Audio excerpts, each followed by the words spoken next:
Hi guys, welcome back to my channel. Today I'm doing a craft instead of art, but I thought this would be kind of a cool craft to do because I spent forever trying to find just like blank pieces for these twist-in bobby pins, twist-in hairpins. They don't seem to have like a legitimate agreed upon name. So these things, they're just like spirals and you twist them into your hair and they're more decorative than anything. Well, I wanted to make some of these as gifts for my bridal party. Now, they're not going to be wearing these during the wedding itself, but I thought they would just be a really fun gift. If you're new to my channel, I got married at Disney World, so I thought these would be fun for us to wear on the park days. But I had to make them because I couldn't find blanks. So these are the supplies I used: hot glue, wire, something to wrap the wire around, and something to put on the pins. Now I used 20 gauge wire. I could have even used a smaller gauge, like an 18 gauge.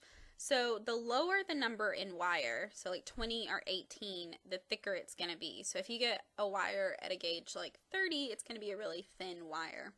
But I'm going to go over this twice, but what you want to do is start wrapping your wire around your tool. I'm using a thicker paintbrush because it's tapered and it's nice to use. And what I usually do is actually hold the wire pretty steady with one hand. Here I'm using my left hand to hold it, and then I move the entire paintbrush and what I've already wrapped with my other hand. And I wrap it around about 4 times. Then I take a pair of wire cutters and I clip it off in the curl itself, and that way it's going to be straight and not pointy. And then I take a pair of small pliers. These are like a jewelry plier, and I'm just curling the top. So this is going to make the top curls a little bit smaller, but it's also going to give you somewhere to glue something onto because you're going to be gluing something onto them since they're a decorative hair item. So if you've never worked with wire before, just know that it can be a little bit sharp on the edges, and I'm going to go over how I kind of mitigate that later, but when you're twirling this around, just watch out for the edges of the wire, and when you cut it like this, watch out for wire pieces flying here or there. Just be careful with that. So now I'm going to wrap one more, and I always try and have the wire go over the paintbrush in the same direction. That'll make hair twists that twist into your hair in the same direction, and then I just wrap. So again, I'm holding my wire steady with one hand and wrapping with the other hand. I'm moving the entire paintbrush and the wire that I've already wrapped. And I wrap it around 3 to 4 times. Less time if you want a smaller curl, more time if you want kind of a fatter curl if you're doing a really thick updo or something. And then I'm going to take my little jewelry pliers and just make a little loop at the top. So this compresses my top loops, and it also makes somewhere for me to glue onto.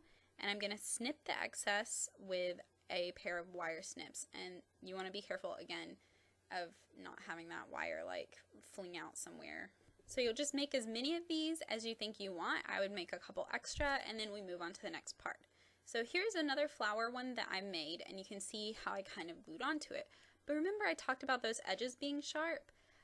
Both the one I made, which is the one I'm holding right now, and the one that I bought from a store have a little dot of hot glue on the very end of the wire. And the best way to do that is to take a hot glue gun and then take your wire and dip it into the little opening where the hot glue comes out of. Be really, really careful using a hot glue gun if it's not something you're used to. It is hot. They can burn you. I've been burnt so many times by hot glue guns.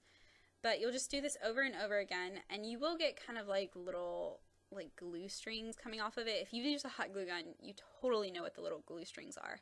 But this will just keep that edge kind of soft, so if you're having these go into like a little kid's hair or something, or even your hair, you don't want to be poked by a wire, so you definitely want to do that, and it'll just keep that from like poking into your head too much.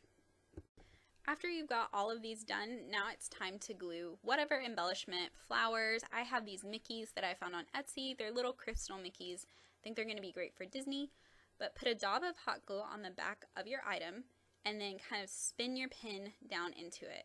And if it's not well covered, go back in with your hot glue gun and just make sure that the metal part is covered completely with hot glue. That's going to hold it on the best. Of course, you could use another type of glue like E6000, which is going to hold it a lot better, but I think for this project, hot glue is good enough. So take your spin pin and just kind of spin it down into the hot glue. Like, that's going to help the hot glue really go right over top of the wires and make sure that it's kind of just encased completely in hot glue.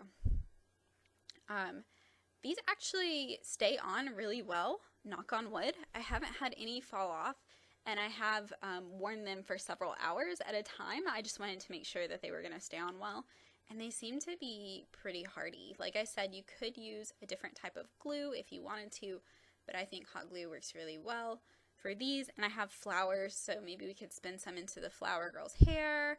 There are a million different things that you can put onto these. They're used a lot for prom or formal occasion hairstyles when you just want to put like a little crystal into your hair somewhere. I'm using them so I can make my park hairstyles super, super cute. But don't feel like you have to do Mickey Mouses. You can let your imagination run wild here. And like I said, I'm going to be giving some of these for a gift. That's why I've made so many. And I actually took a piece of cardstock, cut it into 4, cut some little slits into it, and just spun the pins right in. And I'm going to give one to each person. We're going to be at Disney several days, and usually even in March, it's hot enough that you want to wear your hair up. So I think these will look really cute around the base of a ponytail or in braids. And I have actually had really, really good luck with, I have really fine hair, and these actually help my braids stay in place just a little bit better when I spin it in. And of course, this is what it looks like. I could have spun these in a little bit better. You could also make the spin pin itself like a little bit smaller, or get something a little bit bigger that would help hide the wire better. Or if you have dark hair, maybe you want to get a dark color wire. But I think these turn out really cute. I'm excited to wear them to Disney World in just a few days, actually. This video is going to go up after our trip is over, but we leave in just a few days. So thank you so much for watching this video. I hope you like this. I know it's not a normal art video, it's more of a craft video. I do these on occasion, and if you'd like to see more, you're welcome to subscribe to my channel. But thank you so much for watching, and I hope you have a great day.